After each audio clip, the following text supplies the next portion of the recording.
దేవుని స్తోత్రాలు. మీ అందరికి వందనాలు. ప్రభునందు ప్రియమైన దేవుడు, అందరూ బాగున్నారా?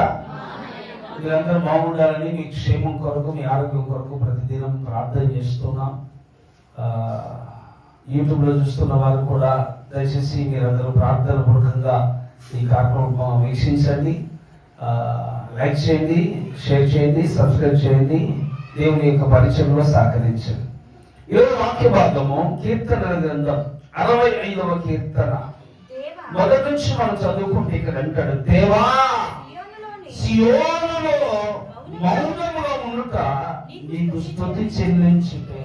దేవునికి స్తోత్రం. ఇక్కడ మాట్లాడుతుంటాడు, చిన్న మాటలు మాట్లాడింది అక్కడ ఏమంటాడు, దేవా అని అంటూ అక్కడ కామ పెడుతుంటాడు. ఆయన్ని గట్టిగా ప్రభువును స్తుతిస్తున్నాడు భక్తుడు. దేవా సియోనులో మౌనముగా ఉండుట నీకు స్తుతి చేయలే. అంటే సియోనులో అంటే దేవుని సన్నిధిలో ప్రార్థనలో ఉన్నప్పుడు మౌనముగా ఉండాలంట, మౌనముగా ఉండాలి. అంతేకాదు ప్రసంగి గ్రంథకర్త 5వ అధ్యాయము 1వ వచనం అంటాడు, నీవు నీ దేవుని మందిరములకు పోవునప్పుడు నీ ప్రవర్తన జాగ్రత్తగా చూసుకో. ఏం జరుగుతుందంట? మన ప్రవర్తన జాగ్రత్తగా. కీర్తనకారుడు దావీదు మరొకసారి అంటాడు కదా, యెహోవా మందిరములకు పోవుదామని జనులు నాతో చెప్పినప్పుడు నేను సంతోషించింది. అంటే దేవుని మందిరానికి సంతోషంగా పరిగెత్తుకుంటూ రావాలి. ఇక్కడ సియోనులో మౌనముగా ఉండుట యెహోవాకు స్తుతి చెల్లించుట. అంతేకాదు చాలా మంది మాట్లాడడానికి అస్సలు ఆదరం, మాట్లాడుతూనే ఉంటారు. కొంతమంది కత్తిరిస్తే చాలు ఒకటే మాట్లాడుతూ ఉంటారు. దేవుని స్తోత్రం. కానీ బైబిల్ ఏమవుతుందంటే, దేవుడు మాట్లాడటను నిదానించి వినుటకు వేగిర పడిన వాడు ధన్యుడట. మాట్లాడటకు నిదానించాలట, వినడానికి ఇష్టపడాలట. అందుకోసం బైబిల్ మరో మాట్లాడతాడు, మూర్ఖుడు త్వరపడి మాట్లాడతాడు, జ్ఞాని మౌనముగా ఉంటాడట. ఎక్కడంటే సియోనులో మౌనముగా ఉండుట యెహోవాకు స్తుతి చెల్లించుతాయి. అంటే మనం మౌనంగా ఉంటే మనం ఎవరు అవుతాము? జ్ఞానులం అవుతాం. వెరీ గుడ్, జ్ఞానులం అవుతాం. త్వరపై మాట్లాడితే, ఎక్కువ మాట్లాడితే దేవుడు ఏమంటారు తెలుసా? దేవుడు కొంతమంది మాటను బట్టే క్యారెక్టర్ చెప్పగలరు, మాటను బట్టే, చూపును బట్టి, ఆ క్రియలు బిహేవియర్ను బట్టి, ఆ వాళ్ళు ప్రవర్తిస్తున్న తీరును బట్టి వాళ్ళు ఎలాంటి వాళ్ళు ఈజీగా చెప్పవచ్చు. దేవుడు ఒకసారి ఒక చోట మీటింగ్ జరుగుతూ ఉంటే చాలా మంది అక్కడ మాట్లాడుతూ తొందరపడతా ఉన్నారు. ఆ మాస్టర్ గారితో మాట్లాడడానికి అందరూ ముందుకు పరిగి అంటే నెట్టుకుంటూ వస్తూ ఉన్నారు. దేవుడు అందరికి ప్రార్థన చేశాడు, అందరితో మాట్లాడాడు. వాళ్ళు మాట్లాడి జరిగే సమాధానం చెప్పాడు, అయిపోయింది. నేను చూస్తుండగా దేవుడు అక్కడ ఉన్న ఆ సీనియర్ పాస్టర్ గారు అక్కడ ఉన్న వ్యక్తిని పిలిచి, బ్రదర్ మీరు ఎక్కడ, మీరేమోను, ఎక్కడ చేస్తున్నారు సేవ అన్నాడు. ఇంతమంది ఇక్కడ ఉన్నది ఆయనతో మాట్లాడుతున్నాడు, మేమందరం ఇక్కడ ఉన్నాం కదా అన్నట్టుగా అందరూ ఆలోచన చేస్తూ ఉంటే, ఇక్కడ అందరూ తొందరపడి నిందబడి నెట్టుకొని ఆయన దగ్గరికి వెళ్ళి శేఖర్ తీసుకొని, ఈ మధ్య కాలంలో చాలా మందికి ఏమైందంటే, మన ఏదో దైవ సేవకుడు కూడా అన్నాడు, ఏమనంటే ఆ దేవుడి దగ్గర ఈ పిచ్చి ఎక్కడి నుంచి వచ్చిందో కానీ కొత్త పిచ్చి స్టార్ట్ అయింది. ఇంకా పిచ్చి అంటే సేవకుల మీద పడి ఫోటోలు దిగడం, సెల్ఫీలు తీసుకోవడం. హల్లెలూయా. సెల్ఫీ తీసుకున్నాం, మనం సెలబ్రిటీలు కాదు. దేవుని స్తోత్రం. ఇప్పుడు ఆనాడు యేసయ్యే ఆయన బహిరంగంగా ఆయన ఆ పాపులర్ కావడానికి ఇష్టపడలేడు. ఆయన అన్నాడు, స్వస్థపరిచినప్పుడు, బాగు చేసినప్పుడు, నియమించినప్పుడు ఎవరితో చెప్పమన్నాడు. మనం ఏం చేస్తాం? ఎలా జరిగింది, మీరు ఎలా ఉన్నారు, నాకు ప్రార్థించినట్టుంది, ముందెట్టుంది, ఆ తర్వాత బయట తీసుకొని అడ్వర్టైజ్మెంట్ ఎక్కువైపోయింది. ఏదో అంటారు కదా, మీ కోల్గేట్లో ఉప్పు ఉందా, మీ కోల్గేట్లో అది ఉందా, ఇది ఉందని అడిగినట్టుగా దేవుడు గారా ఈరోజు సేవకులు కూడా ఏం చేస్తున్నారంటే మౌనముగా ఉండడం లేదు. దేవుని స్తోత్రం. దేవుడిగా విస్తారంగా మాట్లాడుతున్నాం. ఏమైందంటే విస్తారంగా మాట్లాడడం వల్ల మన బుద్ధి బయటపడుతుందంట. హల్లెలూయా. అంతేకాదు దేవుడిగా హృదయం నిండిన దాని కొలది నోరు మాట్లాడుతుందంట. ఇక్కడ దేవా సియోనులో మౌనముగా ఉండుట నీకు స్తుతి చెల్లించుటే, నీకు మొక్కుబడి చెల్లించవలసి ఉన్నది. ప్రార్థన ఆలకించువాడా ఏంటట ఆయన పేరు ప్రార్థన ఆలకించువాడు. మన ప్రార్థన ఆలకిస్తాడు, మన ప్రార్థన వింటాడు, విన్న ప్రార్థనకు ఆయన సమాధానం కూడా ఇస్తాడు. హల్లెలూయా. జకర్యాతో దేవుడు అంటాడు, జకర్యా నీ ప్రార్థన నాకు వినబడినది. కొర్నేలితో అంటాడు, కొర్నేలి నీ ప్రార్థన నాకు వినబడినది. హిజ్కియాతో అంటాడు, హిజ్కియా ప్రార్థన నాకు వినబడినది. యెషయాతో మాట్లాడతాడు. దేవుని స్తోత్రం. దేవుడా ఇక్కడ నా ప్రార్థన ఆలకించువాడా అంటాడు. అంటే దేవుడా ఆయన ప్రార్థనకు దేవుడు సమాధానం ఇచ్చాడు కాబట్టి ఆయన చెప్పగలుగుతున్నాడు, దేవుడు నా ప్రార్థన ఆలకిస్తాడు. ఈరోజు చాలా మంది అనే మాట ఏంటంటే, నా ప్రార్థన దేవుడు వినలేదండి, దేవుడు సాయం చేయలేదండి, దేవుడు నన్ను మర్చిపోయాడండి, దేవుడు నన్ను విడిచిపెట్టాడండి. దేవుడు దేవుడు ఎన్నడూ ఎవరిని విడిచిపెట్టాడు. స్త్రీ తన గర్భమున పుట్టిన చంద్రములను మరుస్తుందా, వారైనా మరుస్తారేమో కానీ నేను నిన్ను మరువను, చూడుము నా చేతుల్లో చెప్పుకున్నాను. మన ప్రార్థన ఆలకించే దేవుడు. దావీదు ప్రార్థన దేవుడు ఆలకించాడట. దావీదు రోజుకి ఎన్నిసార్లు ప్రార్థన చేస్తున్నాడు అంటే, దేవుడు 7 సార్లు ప్రార్థన చేస్తున్నాడు. ఎన్ని పనులున్నా సరే ప్రార్థన చేస్తున్నాడు. దావీదు రోజుకు 3 సార్లు స్తుతులు చెల్లిస్తున్నాడు. మరి మనం ఏం చేస్తున్నాం? ఎన్నిసార్లు ప్రార్థన చేస్తున్నాం? మనము కలిసి వస్తేనే, మంచిగా ఉంటేనే, బాగుంటేనే ప్రార్థన చేస్తాం, బాధలు ఉంటే ప్రార్థన చేయాలి. దేవుని స్తోత్రం. మన బిజీ ఎలాంటిది అంటే, తప్పుగా భావించమాకండి, మన బిజీ ఎలాంటిది? కుక్క బిజీ. ఎలాంటి బిజీ? కుక్క బిజీ. కుక్క నుండి ఏదో పనులను పరిగెత్తుతా ఉంటుంది. ఏ పనులు అక్కడ పోయి తిరిగి వస్తుంది. హల్లెలూయా. అక్కడ పోయి తిరిగి వస్తుంది.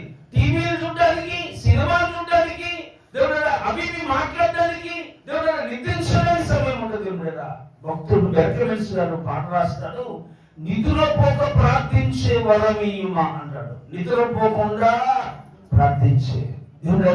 దైవజనులు దేవుడు సురేష్ గారని ఉన్నారు దైవజనులు. దేవుడు ఆయన అంటాడు, రాత్రంతా ప్రార్థన చేస్తూ, రాత్రంతా ఒకే అంశం కోసం ప్రార్థన చేసేవాడంట. ఆయన గురించి దైవజనులు జఫర్యా శాస్త్రి గారు మాట్లాడుతుంటారు, ఒకే అంశం గురించి తెల్లవారు ఎలా ప్రార్థన చేయగలడు అనుకున్నాడట. ఈయన గారు కూడా ఒకే అంశం గురించి జఫర్యా శాస్త్రి గారిని గొప్ప దైవజనులు రోజంతా అంటే రాత్రంతా ప్రార్థన చేస్తారు. కనుకనే ఈ రోజున జఫర్యా శాస్త్రి గారు గొప్ప దైవజనుడు IFJ అని ప్రార్థనా ఉద్యమాన్ని స్టార్ట్ చేసి అనేక రాష్ట్రాల్లో ఈరోజు కొన్ని వేల మంది సంఘాలు బలపడడానికి కారకుడు అయ్యాడు ఆయన. దేవుని స్తోత్రం. మనం చనిపోయిన వారి గురించి గొప్ప చెప్పుకుంటాం. ఇప్పుడు ఆయన సజీవంగా ఉండి అనేక రోషముగా దేవుని సేవకులుగా సిద్ధపరుస్తున్నాడు. దైవజనులు జఫర్యా శాస్త్రి గారు, దైవజనులు సురేష్ గారు, అంతేకాదు దేవుడు దైవజనులు బెర్కమెన్స్ గారు. ఎంతో ఆయన ప్రార్థనలోనే ఎంతో అభిషేకం ఉంది. దేవుని స్తోత్రం. ఇక్కడ దావీదు అంటాడు, నా ప్రార్థన ఆలకించువాడా, చదువున్నానా, నా ప్రార్థన ఆలకించువాడా సర్వ శరీరులు నీ యొద్దకు వచ్చారు. సర్వ శరీరులు నీ యొద్దకు వస్తారు. చాలా మంది ఇంత ముందు దేవుని నమ్ముకున్నది ఎవరంటే 3 శాఖల వాళ్ళు అంట. 3 శాఖల వాళ్ళు ఎవరు వాళ్ళు అంటే, అందరి నానుడి, పల్లెటూళ్ళలో మన నానుడి అంటే వాడుక భాష నానుడి ఏంటంటే 3 శాఖల వాళ్ళు నమ్ముకుంటారు. ఏ శాఖల వాళ్ళు అంటే, ఒకటి జబ్బు వచ్చిన వాళ్ళు, రెండోది డబ్బు పోయి దివాలా తీసిన వాళ్ళు, మూడోది ఫలానా కులం వాళ్ళు. ఎవరు? ఫలానా, నీ పేరు చెప్పలేదు, ఫలానా కులం వాళ్ళ దేవుడు యేసుప్రభు అంటారు. ఏమండి బైబిల్లో అలా రాయలేదు, ఫలానా కులం దేవుడు యేసయ్యా అని. చూడండి బైబిల్లో మనం గమనిస్తే, బైబిల్లో మనం గమనించినట్లయితే లూకా సువార్తల అపోస్తల కార్యం అంటాడు కదా. అపోస్తల కార్యం 10వ అధ్యాయం 36వ వచనం అంటాడు, పేతురు యేసుక్రీస్తు అందరికీ ప్రభు అంట.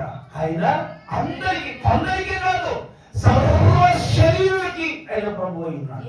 సర్వ శరీరులు దేవుడు అయినాడు. నాకు చదువునా, యేసుక్రీస్తు అందరికీ ప్రభు. దేవుని స్తోత్రం. ఆయన ద్వారా దేవుడు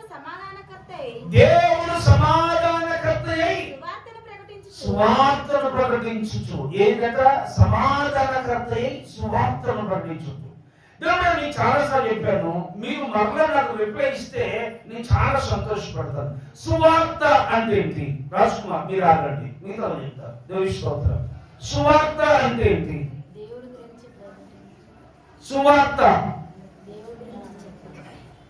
సువార్త అనేది 3 మాటలు చెప్పాను నేను. యేసుక్రీస్తు జననము, యేసుక్రీస్తు మరణము, యేసుక్రీస్తు పునరుద్ధానం. చెప్పండి. యేసుక్రీస్తు జననము, యేసుక్రీస్తు మరణము, యేసుక్రీస్తు పునరుద్ధానం. దేవుడు ఆయన జన్మించాడు, పరలోకమును విడిచిపెట్టకూడని భాగ్యం ఎంచుకొని పరిశుద్ధులు పరిశుద్ధులు పరిశుద్ధులు పరిశుద్ధులు గణపతిగా స్థుతింపబడాల్సినటువంటి ఆయన పరలోకాన్ని విడిచిపెట్టి భూలోకానికి వచ్చాడు. అందుకు అది సువార్త. రెండోది ఏంటంటే ఆయన మరణము. ఆయన మన కొరకు మరణించాడు. ఎలా మరణించాడు అంటే ఆయన దేవుడు శిలువ మరణించాడు, శిలువలో మరణించాడు. దేవుడు ఆయన సొగసైన స్వరూపమైన లేని వాడిగా నిన్ను ఎవరు పోయాడు, ఏ పాపము లేకుండా, ఏ లోపము లేకుండా, ఏ శాపము లేకుండా ఆయన అంటాడు, నాలో పాపం ఉన్నదని మీలో ఎవరన్నా స్థాపించగలరా అన్నాడు. ఎవరు చూపించలేకపోయారు. ఎవరు ముందు ఆ మాట అన్నది? తల్లిదండ్రుల ముందు కాదు, అన్నదమ్ముల ముందు కాదు, అక్క చెల్లెల ముందు కాదు, శిష్యుల ముందు కాదు, పరిసయ్యులు సద్దుకయ్యులు శాస్త్రులు అందరూ చూస్తుండగా నాలో పాపం ఉన్నట్టు మీలో ఎవరైనా చూపించండి అని చెప్పిన ఏకైక దేవుడు ఆయన. దేవుని స్తోత్రం. పాపము లేకుండా మరణించాడు. మూడోది ఏంటంటే దేవుడు ఆయన ఆ పునరుత్థానము అనగా ఆయన చనిపోయి 3వ దినాన మృతిని జయించి తిరిగి లేచాడు. ఆయన విశ్వాసం మనం కూడా చనిపోతే తిరిగి లేస్తాం. ఎప్పుడు లేస్తామంట? బైబిల్ రాస్తుంటాడు, ఆర్భాటముతోను ప్రధాన దూత శబ్దముతోను దేవుని బూరతో ప్రభు మధ్యాకాశానికి వస్తారట. మృతులైన వారు మొదలేస్తారు, ఆ మీద సజీవులుగా నిలిచింది మనం వేస్తాం. ఎలా అంటే ఇద్దరు త్వరలో నిలిచుండగా, పొలములు ఇద్దరు పని చేస్తుండగా ఒకరు ఎత్తబడతారట, ఒకరు విడవబడతారు. అంటే రక్షింపబడిన వారు ఎత్తబడతారు, రక్షణ లేనటువంటి వారు విడవబడతారు. దేవుని స్తోత్రం. ఇక్కడ ఉంటాడు, నా ప్రార్థన ఆలకించువాడు. చదువు నన్న మాట కంట్రోషన్ చేయండి. సర్వశరీరుని ఎందుకు వచ్చేది? నా మీద మోపబడిన దోషములు భరింపచాలనివి, మా అతిక్రమముల నిమిత్తము నీవే ప్రాయశ్చిత్తము చేయుదు. దేవుని స్తోత్రం. హల్లెలూయా. దేవుని దేని కొరకట? యేసుక్రీస్తు దేని కొరకు మరణించారు తెలుసా? దేవుడా మనము చేసిన తలంపులు అంటే మనం చేసిన చెడ్డ పనులను బట్టి దేవుడా ఆయన ముఖం మన ఉమ్మి వేయబడింది. మనం నడిచిన తప్పుడు నడకలను బట్టి దేవుడా ఆయన పాదాలు చీరలు మేకున్నాడబడ్డాయి. దేవుడా మనం చేసినటువంటి మనం తలంచిన తలంపులు, మనం చేసిన క్రియలు డొక్కలు బల్లె పొడవబడింది. మనం చేసినటువంటి ఆ చెడ్డ తలంపులు బట్టి ఆయన తలకు ముళ్ళ కిరీటం దేవుడిగా ధరించబడింది. ఎలా అంటే సొగసైన స్వరూపమైన లేనివాడిగా. మనం కొన్ని ఫోటోలను చూస్తాం, ఎంత బాగుంటుందో ఫోటో. తెల్లగా ఉంటాడు ఈశ్వరుడు కదా, తెల్లగా ఉంటాడు దేవుడు, బక్కగా ఉంటాడు. ఆయనకి ఎక్కడ దెబ్బలు తగిలాయంటే ఈ చేతికి చిన్న బెంచం పుచ్చుకుంటాడు, అలా 2 చుక్కలు కారుతాయి. ఈ చేతికి ఇలా కొట్టినప్పుడు 2 చుక్కలు కారుతాయి. తనకు ముళ్ళకి పెట్టాడుగా, ఇక్కడ 2 చుక్క, ఇక్కడ 1 చుక్క, ఇక్కడ 4 చుక్కలు వస్తాయి. డొక్కలో బల్లె పొడిచారు కదా, కొంచెం అట్లా ఇది పొడిచినట్టు ముళ్ళు గుచ్చుకుంటూ వచ్చినట్టుగా గింతంత రక్తం బొట్టు ఉంటుంది. పాదానికి కొంచెం రక్తం లాగినట్టు ఉంటుంది. అలా దేవుడు యేసు ప్రభువు అది గ్రాయి కోసం లేక అమ్ముకోవడం కోసం పెట్టినటువంటి ఫోటోలై బైబిల్ రాయబడింది. ఆయన సొగసైన స్వరూపమైన లేని వాడిగా. ఏమండి పెద్దలు అంటారు, ఆయన కొట్టినప్పుడు అంట దేవుడు ఆయన కొట్టినప్పుడు దేవుడు ఆయనలోంచి రక్తం కారిపోతే దేవుడు ఆయనలోంచి మాంసం పోతుంటే దేవుడు పావుకులోకి ఎక్కువ, అరకిలోకి తక్కువ దెబ్బకి మాంసం వచ్చిందట. అంటే అలా కొట్టిలా గుంజితే పావుకిలో నుంచి 1/2 కిలో మాంసం ఊడిపోయిందట. ఎక్కువ తక్కువ. మీరు the fashion of the Christ అనే సినిమా చూస్తే ఆ సినిమాలో దేవుడు యేసు ప్రభువును కొట్టడానికి కొరడ మారుస్తాడు. అంటే ఇలా మొదట కొట్టిన కొరడాతో కొట్టినప్పుడు దేవుడు మాంసం సరిగ్గా రావట్లేదని కొంచెం ఉన్నది ఇంకోటి తీసుకోవడం కోసం ఆయన తీసుకొని దేవుడు ఆ కొరడ తీసుకొని ఆ కొరడని బల్ల మీద అలా కొట్టిలా గుంజితే చెక్క బల్ల అంతవరకు ఊడొచ్చింది. చెక్క బల్ల ఎక్కడైతే చెక్క ఉందో చెక్క చీల్చుకొని వచ్చింది. అంటే యేసుప్రభు శరీరం ఆయన సొగసైన స్వరూపమైన లేనివాడుగా ఆయన హింసింపబడ్డాడు. ఎందుకలా చేయబడ్డాడు? బైబిల్ రాస్తుంటాడు కదా, పాపులను రక్షించుటకు. హల్లెలూయా. పాపం రక్షించుటకు క్రీస్తు యేసు లోకములో వచ్చెను. దేవుని బిడ్డలారా, ఆయన పాపులమైన మనలను ఎవరు పాపం చేశారు? రోమా రాసిన పత్రికలో ఏ భేదము లేదు, అందరూ పాపం చేసి చిన్న చిన్నగా ఆ ముసల ముతగా అందరూ పాపం చేశారట. అందరూ పాపం చేసి దేవుడు అనుగ్రహించే మహిమను పొందలేకపోతున్నారు. దేవుడు ఆ మహిమను తిరిగి ఇవ్వడం కొరకే మహిమా స్వరూపుడైన దేవుడు మట్టి దేహమును ధరించి పశువుల పాకలో జన్మించాడు మన కోసం. ఆయన జన్మించినప్పుడు అనేకులు అక్కడికి వచ్చి చూశారు. ఒక జ్ఞాని బంగారం తీసుకొచ్చారు, ఇంకొక ఆయన సంబరాన్ని తీసుకొచ్చారు, ఇంకొక ఆయన బోధములను కానుకలుగా తెచ్చారు. దీనికి యేసుకు బహుమానములుగా ఇవ్వడానికి. హల్లెలూయా. బంగారము సంబరాన్ని బోధన తీసుకొచ్చారు. ఇక్కడ రాయబడింది, మనం చదువుకున్నటువంటి కీర్తన భాగంలో చివరి మాట్లాడు, నా ప్రార్థన ఆలకించువాడా. ఏం చేస్తాడంటే ఆయన మన ప్రార్థన ఆలకిస్తాడు. అనేకులు చేస్తున్న ప్రార్థన ఆలకించాడు. అనేకులు రక్షకుడు కొరకు ఎదురు చూపులు ఆలకించి దేవుడు ఈ లోకంలో జన్మింప చేయడానికి దేవుడు ఇష్టపడ్డాడు. హల్లెలూయా. ఆయన రాకడ కొరకు ప్రపంచమంతా ఎదురు చూస్తుంది. ఆయన రాకడ కొరకు దేవాలయంలో ఇద్దరు మనుషులు ఎదురు చూస్తున్నారు. ఒకరు సుమియోను, మరొకరు ఫనీయేలు కుమార్తె అయిన అన్న. వీళ్ళిద్దరూ రక్షకుడు కొరకు ఎదురు చూస్తున్నారు. రక్షకుని ఆదరణకర్త కొరకు ఎదురు చూస్తున్నారు. దేవుని స్తోత్రం. ఈరోజు దేవుడి దగ్గర మందిరానికి వస్తున్న మనం, దేవుడి దగ్గర ఈరోజు యేసుప్రభువుని నమ్ముకున్న మనం ఎంతవరకు ప్రార్థన చేస్తున్నాం? ఇక్కడ అంటాడు, ఆయన ధైర్యంగా అంటాడు, నా ప్రార్థన ఆలకించువాడు ఆయన. కింది వచనం కూడా చదువు ఒకసారి. నా ప్రార్థన ఆలకించువాడా, సర్వ శరీరులు నీ వద్దకు వచ్చెదరు. నా మీద మోపబడినటువంటి దోషములు భరింపచారనివి, మా అతిక్రమముల నిమిత్తమే నీవే ప్రాయశ్చిత్తము చేయుదువు. నీ ఆవరణములో నివసించినట్లు నీవు ఏర్పరచుకున్న వారు ధన్యులు. నీ పరిశుద్ధ ఆలయము చేత నీ మందిరములలో మేలు చేత మేము తృప్తి పొందేదము. అక్కడ కింద అంటాడు, మాకు రక్షణకర్త అయిన దేవా. ఏ కర్తత? రక్షణకర్త అయిన దేవా. ఇక్కడ అక్కడ పైన అంటాడు, మేలు చేత మేము తృప్తి పొందుచున్నాం. ఎక్కడ? ఈ పరిశుద్ధ మందిరంలో. అక్కడ పైన 4వ వచనంలో నీ ఆవరణం నివసించున్నట్లు దేవుని వాక్యం తెలియజేస్తుంది. దేవుని ఆలయంలో ఒక్క దినము నివసిస్తే 1000 దినాల ఆశీర్వాదం వస్తుందట. ఒక్క దినము దేవుని సన్నిధిని గడపగలిగితే. ఎలా గడపాలి? నీ పూర్ణ మనస్సుతో, నీ పూర్ణ ఆత్మతో నీ దేవుడైన యెహోవాను సేవించాలి. నీ పూర్ణ మనస్సుతో. దేవుడిగా మైండ్ ఆబ్సెంట్, బాడీ ప్రెజెంట్ అన్నట్టు కాదు, కానీ హృదయపూర్వకంగా ప్రభువును స్తుతించాలి. మందిరానికి ఒక ఆవిడ వచ్చింది. ఏటేళ్ళు వచ్చాడు ఆవిడ. ఒకరోజు మధ్యలో వచ్చేసి ప్రార్థన చేస్తుంది. అయ్యగారికి అనుమానం వచ్చింది. ఏంట మనం ప్రార్థన చేస్తున్నావా, తాగొచ్చినవా అన్నాడు. మనం ఏం చేస్తాం? అంతకు పోయినా సరే ఎగిరి చుట్టూ పట్టుకొని గొడవ చేస్తాం. ఎట్లా పడుతుంది? నేను ఈ గుడి కట్టించాలనుకున్నావు, దానికి రేట్లు వేసింది అనుకున్నాం, ఈ పని చేసింది అనుకున్నాం, చాలా ఇదిగా మాట్లాడతాం. ఈ మధ్య ఒక మందిరానికి వెళితే ఆ మందిరానికి ఏమిటా, ఆ యొక్క ఫ్యాన్కి 2 రెక్కలే ఉన్నాయి. అంతకుముందు పని చూస్తే 3 రెక్కలు ఉన్నాయి, తర్వాత పని చూస్తే 2 రెక్కలే ఉన్నాయి. దేవుని స్తోత్రం. నేనన్న పాస్టర్ గారు ఈ మందిరంలో ఈ ఫ్యాన్ ఏందండి రిపేర్ వచ్చింది, రిపేర్ వస్తే గడ్డకు వస్తుంది రెక్కకు రాదు అంటే. అట్టగదండి, వాళ్ళ ఇంట్లో 4 ఉన్నారు, 4 కలిసి ఫ్యాన్ తెచ్చారు. ఇగో ఇది వెంకయ్య గారు, ఇది పుల్లయ్య గారు, ఇది మల్లయ్య గారు.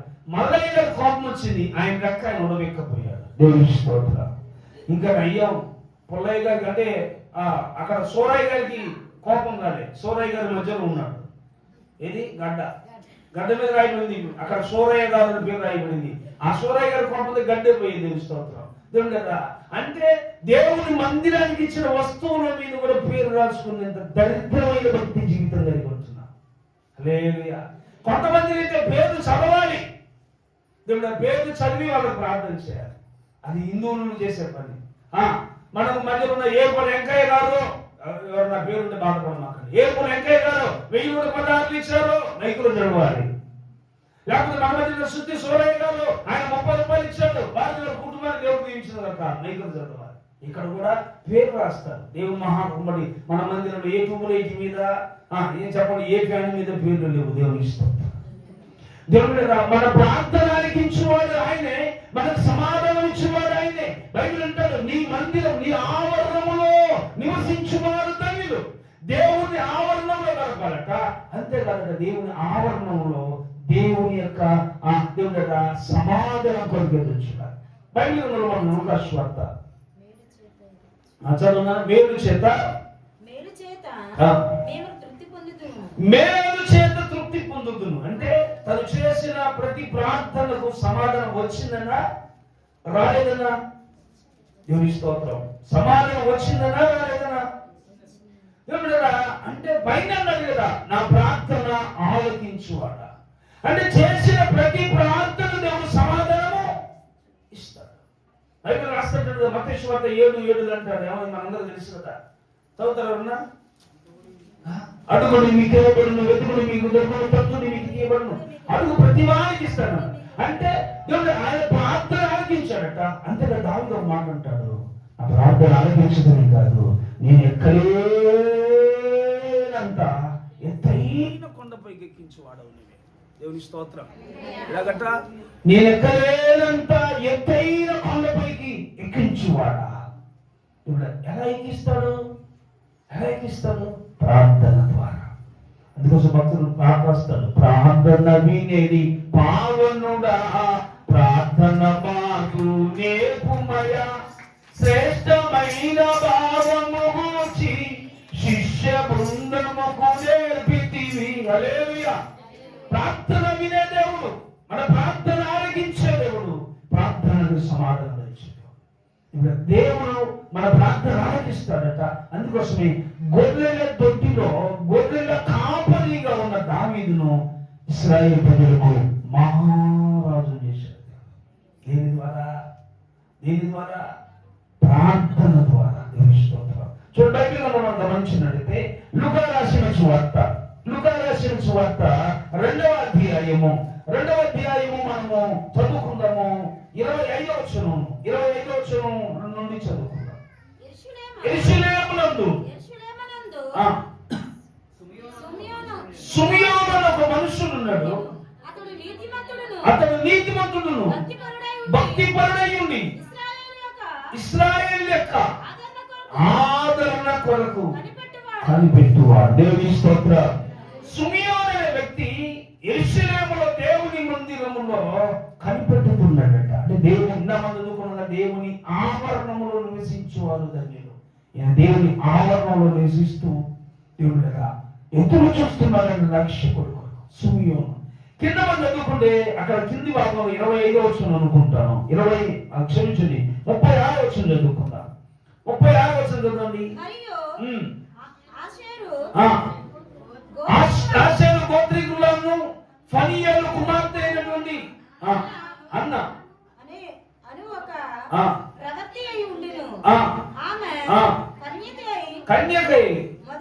కన్యతో మొదలు 7 ఏళ్ళు తన బిడ్డలతో కాపురం చేసి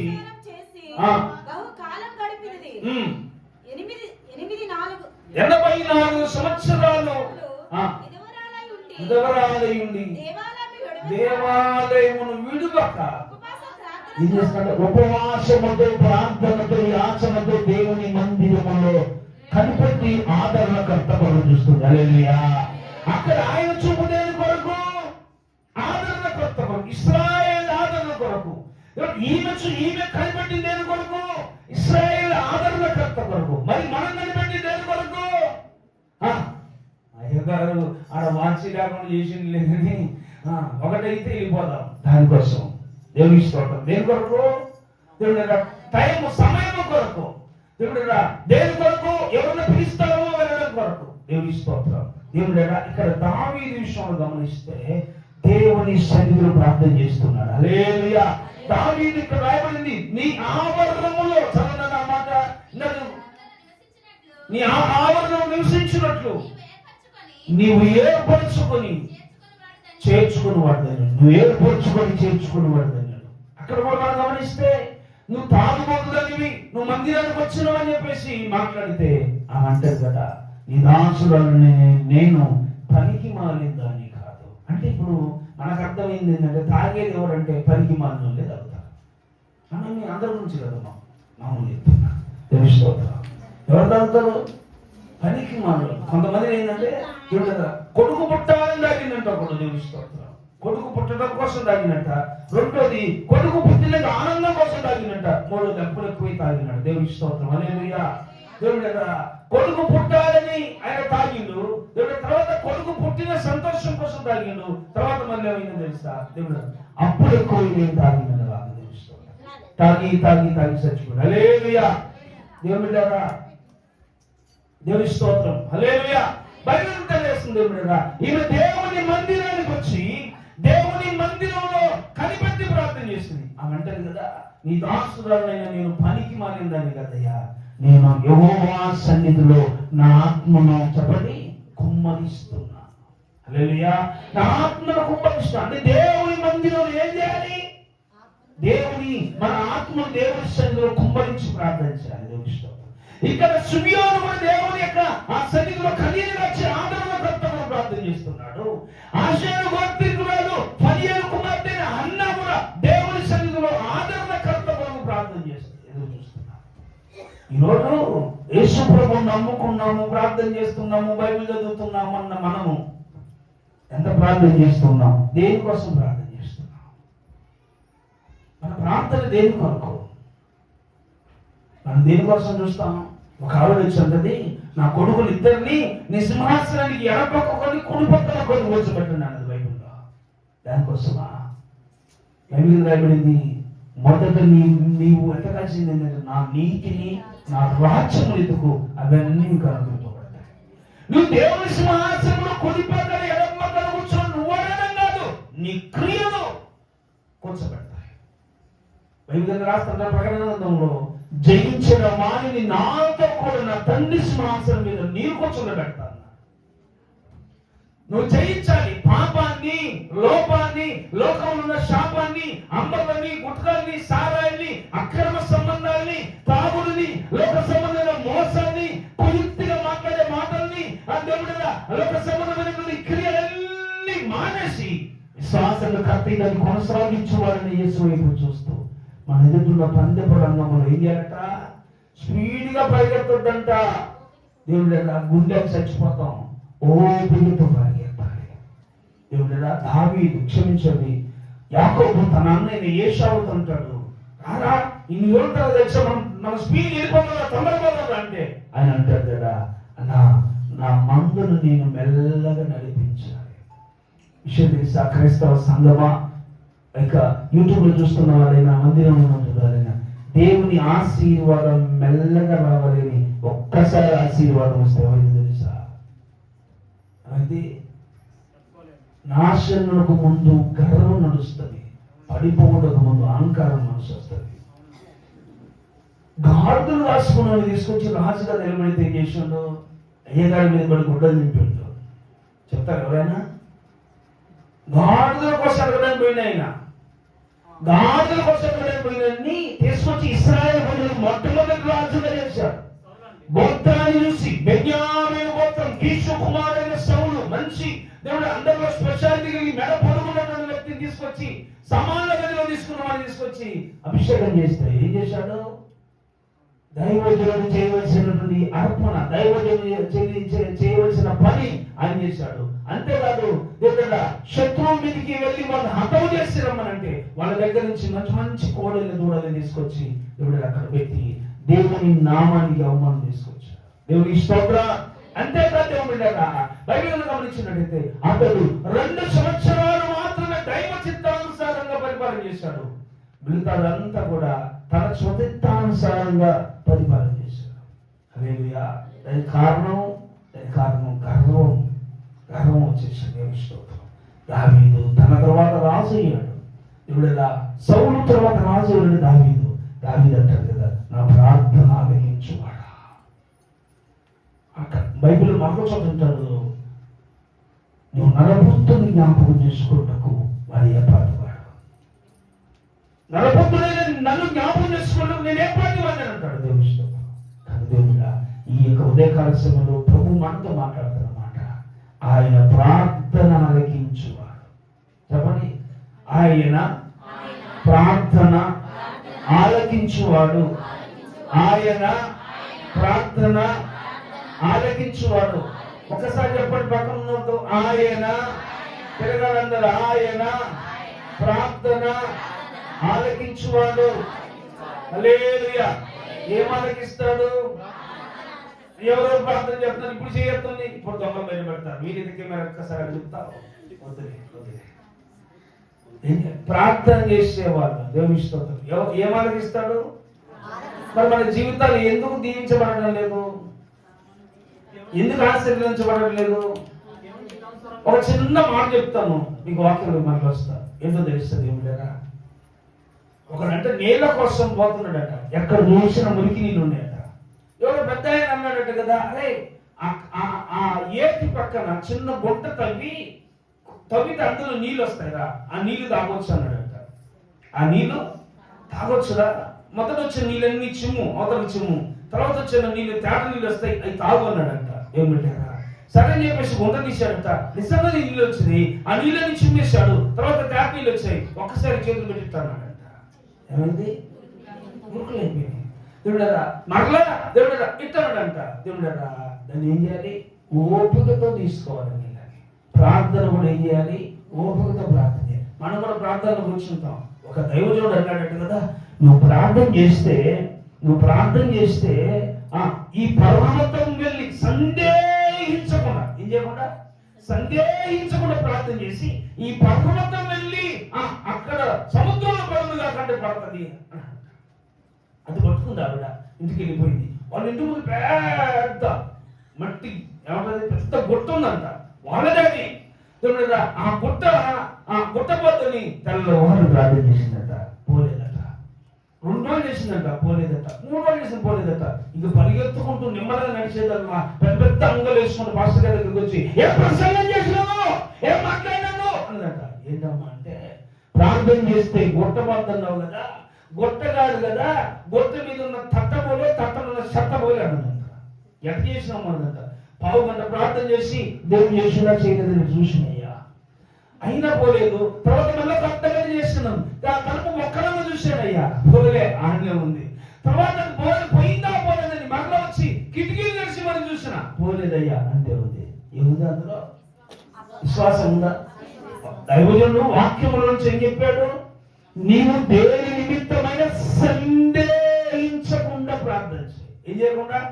సందేహం అనేది రావద్దు. చాలా సార్లు ప్రార్థన చేసుకుంటే నాకు ఇక్కడ నొప్పి ఉంది కదా అని ఆలోచన చేస్తావు, నాకు ఇక్కడ బాధ ఉంది కదా ఆలోచన చేస్తావు. బైబిల్ రాయబడింది ఏంటంటే, నువ్వు వాటిని మరచి ప్రార్థన చేయి. బైబిల్ గ్రంథంలో ఆదికాండ గ్రంథం 32:24 యాకోబు దేవునితో పెరుగులాడుతుంటే యాకోబు తొడగూడు వసిలిపోయింది. ఏమండి, చిన్న నలుసు పడితేనే తట్టుకోలేము మనం. తొడగూడు వసిలిపోయిందంటే ఈ కాలంతో వాసి ఉంటుంది. అంత నొప్పితో ఉన్న యాకోబు, నాకు నొప్పి వస్తుంది, దీవించవా అన్నాడా? తొడగూడు వసిలిపోయింది. ఆ బాధ ఎంత ఉంటుందంటే, నేను బైబిల్ ట్రైనింగ్ చేస్తుండగా సుందరరావు గారు అని ఒక పెద్ద వయసు ఉన్నట్టు ఆయన మాతో పాటు ట్రైనింగ్ చేశారు. ఆయన బట్టలు పిడిచి తరగానే ఈ భుజం ఉందా, భుజం పైకి లేచింది. అంటే స్థానం తప్పింది. స్థానం తప్పే లోపల చూస్తుండగానే ఇలా ఉబ్బిపోతుంది. చూస్తుండగానే ఆయన శరీరము, ఆ భుజం ఉబ్బిపోతాం. ఆయన అంటున్నాడు, ఇలాగండి. నేను భయం అవుతుంది నాకు. ఎందుకంటే పసుకున నువ్వే కొట్టావు, నువ్వే కింద పడిసిన నొప్పి మీద అని అంటారేమో అని చెప్పి నా భయం అవుతుంది. ఆయన అన్నాడు కదా, నా చెయ్యి ఇలా తీసుకుని ఒక్కసారి పైకి ఇలాగ మీరు బలవంతంగా రండి, నేను అనలేను అన్నాడు. ఎందుకన్నా అనండి అన్నాడు. వెంటనే ఆయన ఎత్తుంటాడు కదా, నా చెయ్యి పైకి లేవదు, హౌస్ మీదకి ఎక్కి నేను ఆ చెయ్యి తీసుకుని పైకి లాగగానే పట్టక్కన సౌండ్ వచ్చింది. అలా సెట్ అయిపోయింది. అంటే చూస్తుండగా నొప్పి తగ్గిపోయింది. ఏంటంటే సుందరరావు గారు అంటే ఆయన అన్నాడు, నాకు అప్పుడప్పుడు జాయింట్లు కొంచెం ఈ భుజం బరువు పట్టినట్టుగా లేస్తుందండి అన్నాడు. కొద్దిసేపట్లో పెద్ద వయసులో ఉన్న 65-70 సంవత్సరాలు ఉన్నటువంటి ఆయన, ఎంతో ఓపిక కలిగిన ఆయన, చాలా మంచి మనసు కలిగిన ఆయన, ఆ నొప్పి తట్టుకోలేక కళ్ళమ నీళ్ళు వచ్చేస్తావు తట్టుకోలేక అల్లాడిపోయాడు. చెయ్యి కానీ ఇక్కడ కాదు, యాకోబు కాదు, తొడగూటి అయితే ఓ నరం వసిలిపోయిందట. భయంకరమైన నాకు నొప్పి లేస్తుందని ఆలోచన చేయాల. నా ప్రార్థన ఆలకించేవాడు, నా ప్రార్థన ఆలకించాలి. నీ నొప్పి చూసుకుంటే ఈయన మిస్ అవుతా, ఈయన మిస్ అయితే మళ్ళీ రాదనుకొని దేవుడా తన నొప్పి, తన బాధ, తన కష్టం, తన కన్నీరు, తనకున్నది పరిస్థితి అంతా మర్చిపోయాడు. దేవుడా ఆయన అడుగుతున్నాడు, నీవు నన్ను ఆశీర్వదించితే తప్ప నేను విడిచిపెట్టనన్నాడు. దేవుడా 32వ అధ్యాయాన్ని అడిగాడు. 35వ అధ్యాయం ఆదికాండంలో వెళ్తే అక్కడ యాకోబుకున్న పేరును దేవుడు ఇశ్రాయేలుగా మార్చాడు. చప్పట్లు తెలుసుకోవాలి. అంతేకాదు బైబిల్లో రాస్తాడు, ఓ ఇశ్రాయేలు నీ భాగ్యం ఎంత గొప్పదని ద్వితీయోపదేశకాండంలో అంటాడు. చూడరా కనుక దేవుని చేత ఆశీర్వదింపబడిన వాడిగా ఉన్నాడు ఆయన. అబ్రహాము దేవుని చేత ఆశీర్వదింపబడ్డాడు, ఇస్సాకు ఆశీర్వదింపబడ్డాడు, యాకోబు ఆశీర్వదించబడ్డాడు, యోసేపు ఆశీర్వదించబడ్డాడు. తన తర్వాత దేవుడుగా మనసే ఎఫ్రాయిము ఆశీర్వదింపబడ్డాడు, యెహోషువ ఆశీర్వదింపబడ్డాడు. తర్వాత మనం చూస్తే దావీదు ఆశీర్వదింపబడ్డాడు. ఈ రోజు ఆయన మాటలు వింటే నీవు నేను కూడా ఆశీర్వదించబడతా. బైబిల్ తెలియజేస్తుంది, మిమ్మల్ని నేను ఆశీర్వాదమునకు చెప్పండి వారసులుగా చేస్తాను, కర్తలుగా చేస్తాను అన్నాడు దేవుడు. కర్త అంటే అనుభవించేవాడు అని అర్థం, వారసులు అంటే అనుభవించేవాడు అని అర్థం. దేవుడుగా ఇంకా మన జీవితంలో ఎందుకు జరగని కార్యాలంటే అక్క చెల్లెలు మనలో ఉన్నారు. ఎవరు అక్క? విశ్వాసం. చెల్లెవరు? అవిశ్వాసం. ఒక ఆయన వచ్చినట్టు నా కుమారుడికి రోగం వస్తే బాగు చేయమని ప్రార్థన చేయండి, శిష్యుని అడిగితే వారి వల్ల రాలేదు, నీ వల్ల ఇద్దా అన్నాడు ఆయన. బైబిల్లో మీరు చదవని తర్వాత ప్రభా వారిని ప్రార్థన చేయమంటే వారి వల్ల కాదు, నీ వల్లనైతే ప్రార్థన చేయండి అంటే నీ సుప్రభు కూడా అన్నాడు కదా, నమ్ముట నీ వల్లనైతే అన్నాడు. నమ్ముట నీ వల్లైతే నమ్మడానికి సమస్తము సాధ్యం అన్నాడు. అప్పుడు ఆయన చెల్లెని బయట పెట్టాడు. ఏంటది? అవిశ్వాసాన్ని. ఏమన్నాడు? నమ్ముచున్నాను కానీ ప్రభువా లోపల కొంటుంది. ఏంటది? కులమనే అవిశ్వాసం. మా కులం వాళ్ళు ఊరుకోరండి, మా కులం వాళ్ళు అంతే. మొన్న ఒక చోట పెద్ద పంచాయతీ జరిగింది. ఏంటంటే ఆ ఫంక్షన్లో అంట కులం వాళ్ళకి థమ్స్అప్ పోయాలంట. థమ్స్అప్ పోయిపోయినా తప్పేనంట. ఇది ఎక్కడ విడ్డూరమో. హల్లెలూయా. పరమించకపోయినా తప్పేనంట, డీజే పెట్టకపోయినా తప్పేనంట, డీజే దగ్గర ఎగరకపోయినా తప్పేనంట. ఇంకంతేకాదంట వచ్చిన తమలపాకులు ఇకపోయినా తప్పేనంట. ప్రతి దానికి తప్పే. విజయస్వామి కొడుకు పెళ్లికి అనగా నా కొడుకు పెళ్లికి తమలపాకులు పంచారా, తోటపాకులు కట్టారా, బ్యాండ్ మేళలు వాయించారా, వారాలు తీశారా, దేవుడు డీజే పెట్టారా, ఏమన్నా ఉందా? ఎలా జరిగింది పెళ్లి? మరి మన పెళ్లి ఎందుకని? దేవుని స్తోత్రం. హల్లెలూయా. బైబిల్ రాయబడింది ఇక్కడ రాయబడి నాకు ఇష్టమైన మాట ఏంటంటే నా ప్రార్థన ఆలకించువాడా. దేవుని స్తోత్రం.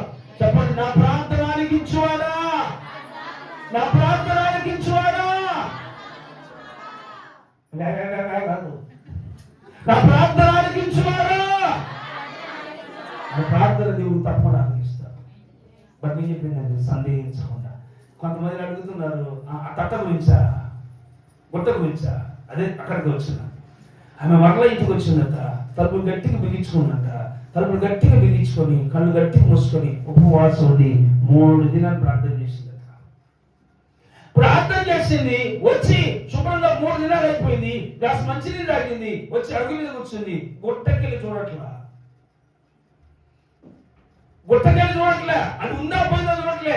శుభ్రంగా స్తుతులు చెల్లించుకుంటూ వచ్చి చక్కగా అడుగు మీద కూర్చొని దేవుడు చక్కగా ప్రభువుని స్తుతిస్తుందట. ఈ లోపల 2 బులెరోలు ఒక కారు రాని వచ్చిందట. ఏమండి ఇక్కడ ఎవరమ్మా సువార్తమ్మ గారు అంటే నేనేనయ్యా. అమ్మ మేము రోడ్డు అడ్డం అని చెప్పి వచ్చాను. ఇటు నుంచి రోడ్డు వేస్తుంటే ఇక్కడ గుట్ట ఇది అడ్డం ఉంది, చుట్టూ తిరిగి వేయాలంటే 12 కిలోమీటర్లు వస్తా ఉంది. ఇటు నుంచి చేస్తే 2 కిలోమీటర్లు అయిపోద్ది, మాకు 10 కిలోమీటర్లు సేవ్ అవుతుంది, కనుక ఈ గుట్ట మధ్యలో నుండి రోడ్డు వేస్తాము, మీకు ఆ అభ్యంతరం అన్నమాట.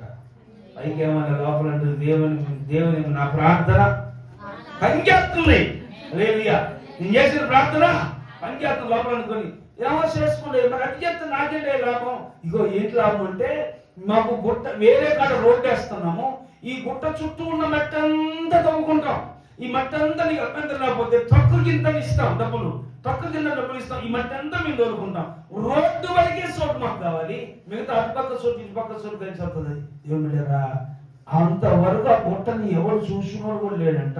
ఎప్పుడైతే గుట్టంతో తగ్గిన తర్వాత మంచిగా స్థలం ఏర్పడదో మంచి డిమాండ్ వచ్చిందంటే చప్పట్లు కొట్టి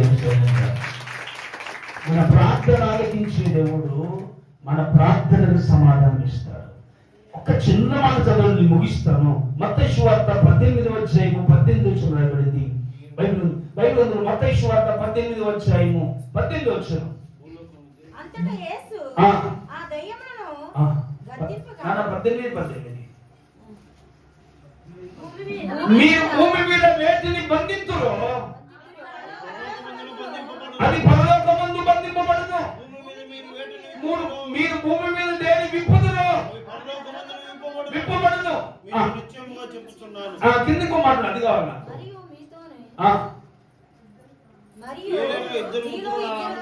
ఏలయనగా నా నామమున 2-3 ఎక్కడ ఏకీభవించి ప్రార్థన చేతురు అక్కడ నేను చప్పట్లు కొట్టి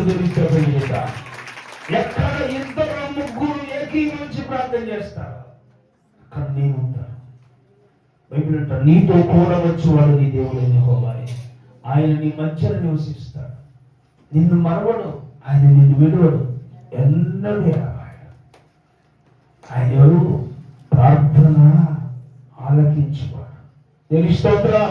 మన ప్రార్థన ఆలకించువాడు.